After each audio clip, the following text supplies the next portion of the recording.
అప్పుల బాధలు వెంటాడుతున్నాయా? అయితే 6 JVR వారి జాతిరత్నాలు ధరించండి. హలో అండి, అందరికీ నమస్కారం. నేను మీ కట్టా కార్తీక్. ప్రముఖ డైరెక్టరు, టాలీవుడ్ దిగ్గజం రాజమౌళి గారి మీద కేసు నమోదైంది. సరూర్ నగర్ పిఎస్లో రాష్ట్రీయ వానర సంఘం వాళ్ళు కేసు నమోదు చేశారు. వాళ్ళ కంప్లైంట్ ఏంటి అంటే, వాళ్ళ ఇష్టదైవమైనటువంటి హనుమంతుణ్ణి రాజమౌళి గారు అవమానించారు అనేది వాళ్ళ కంప్లైంట్. అసలు జరిగింది ఏంటి అంటే, మొన్న వారణాసి సినిమా వేడుక జరిగింది కదా. ఆ వేడుకలో ఆ సినిమాకు సంబంధించినటువంటి గ్లింప్స్ని ఒక పెద్ద స్క్రీన్ మీద వేయాలి అనుకున్నారు. కానీ సాంకేతిక కారణాల వల్ల అది వెంటనే ప్లే కాలేదు. నిజానికి అప్పటి వరకు రాజమౌళి గారు మాట్లాడారు. మహేష్ బాబు గారు రాముడి క్యారెక్టర్లో అద్భుతంగా నటించాడు అని చెప్పారు.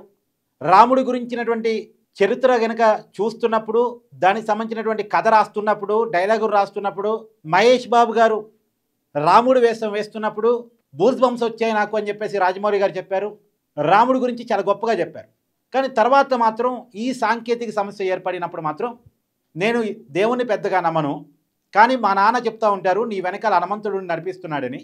ఏడు హనుమంతుడు నా వెనకాల ఉంటే ఇలా జరిగిద్దా అన్నట్టు ఆ అర్థం వచ్చేలా రాజమౌళి గారు మాట్లాడారు. అక్కడ జనాలు అయితే తప్పట్టు కొట్టారు.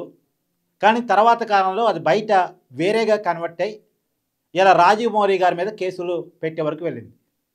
నిజానికి రాజమౌళి గారిని కానీ వాళ్ళ ఫాదర్ని కానీ హిందూ సంఘాలు, ఆర్ఎస్ఎస్ కానీ, ఈవెన్ దో బీజేపీ పార్టీ కానీ భుజాన పెట్టుకుంటాయి. రాజమౌళి వాళ్ళ ఫాదర్కి రాజ్యసభ కూడా ఇచ్చారు బీజేపీ వాళ్ళు. అంటే బీజేపీ అనేది ఒక హిందూ ఐడియాలజీ ఉన్నటువంటి పార్టీ కదా. వాళ్ళే ఓన్ చేసుకున్నారు రాజమౌళిని, ఆయన కుటుంబాన్ని. కారణం ఏంది? బాహుబలి సినిమాలో శివలింగాన్ని ప్రభాస్ ఎత్తాడు. అంతకుముందు వచ్చినటువంటి పీకే సినిమా అమీర్ ఖాన్ మీకు గుర్తుంది కదా. ఆ సినిమాలో శివుని కొంత అవమానించారు అనేది శివభక్తుల ఫీలింగ్. ఉత్తరాదిలో ఆ సినిమా మీద చాలా ఆగ్రహం వ్యక్తమైంది. బీజేపీ సంబంధిత అనుబంధ సంఘాల వారు చాలా పెద్ద ఆందోళన చేశారు ఆ టైంలో, ఆ సినిమాకు వ్యతిరేకంగా, అమీర్ ఖాన్కి వ్యతిరేకంగా. ఆ సమయంలో శివలింగాన్ని ప్రభాస్ భుజాన మోస్తున్నట్టు బాహుబలి సినిమా వచ్చిన తర్వాత బాహుబలిని కానీ, బాహుబలి డైరెక్టర్గా ఉన్నటువంటి రాజమౌళిని కానీ బీజేపీ వాళ్ళు లేదో హిందూ అనుబంధ సంఘాల వాళ్ళంతా కూడా కొంత ఎక్కువగా ఓన్ చేసుకున్నారు. ఆ సమయంలో రాజమౌళి వాళ్ళ ఫాదర్కి రాజ్యసభ కూడా ఆఫర్ చేశారు. ఎందుకంటే హిందూ భావజాలాన్ని బలంగా జనాలు తీసుకెళ్తున్నారు అనే కారణం చేత వాళ్ళకి రాజ్యసభ ఆఫర్ చేశారు. కానీ ఇవాళ అదే హిందూ సంఘాలు రాజమౌళిని తప్పుపడుతూ ఉన్నాయి. అంటే బీజేపీ కాదులే కానీ, ఈవెన్ దో పెద్ద పెద్ద హిందూ సంఘాలు కాదులే కానీ, కింది స్థాయిలో చాలామంది రాజమౌళిని తప్పుపడుతున్నారు. కానీ ఇక్కడ రాజమౌళి హనుమంతుణ్ణి కావాలని ఇది అనలేదు. హనుమంతుడు కనుక నా వెనకాల ఉంటే ఇలా జరిగేదా అని క్వశ్చన్ చేశాడంతే. మనం ప్రధాన్ని తప్పు పట్టాల్సిన అవసరం లేదేమో అని నా ఉద్దేశం. ఎందుకంటే మనిషి కంటే మనోభావం చాలా ఇంపార్టెంట్ కాదండి. దురదృష్టం ఏంటంటే మనిషి కంటే మనోభావమే ఇంపార్టెంట్ అయిపోయింది. మనోభావాల కోసం మనుషుని చంపేదాకా కూడా వెళ్ళే పరిస్థితులు వస్తున్నాయి. మతం ఎంతవరకు అండి? మన గడప వరకే. మన గడప దాడిన తర్వాత మతం గురించి కానీ, వేరే విషయాల గురించి కానీ మనం ఆలోచించాల్సిన అవసరం లేదు. కాకపోతే కావాలని దేవుణ్ణి క్రిటిసైజ్ చేస్తే మాత్రం మనం దాన్ని తప్పు పట్టాలి. కావాలని ఒక దేవుణ్ణి అవమానిస్తేనో, ఒక దేవాలయాన్ని అవమానిస్తేనో, ఒక చరిత్రను అవమానిస్తేనో అది పాయింట్అవుట్ చేయాలి తప్ప, దేవుణ్ణి ఒక ప్రశ్నిస్తేనో, దేవుడు వెనకాలంటే ఇలా జరగదంటేనో దాన్ని తప్పట్టాల్సిన అవసరం లేదు. ఇప్పుడు దేవుడు ఉన్నాడా లేదా అని తెలుగులోని చాలా సినిమాలు వచ్చాయి. నాస్తికులు అనుకొని చెప్పుకున్న సినిమాలు చాలా ఉన్నాయి.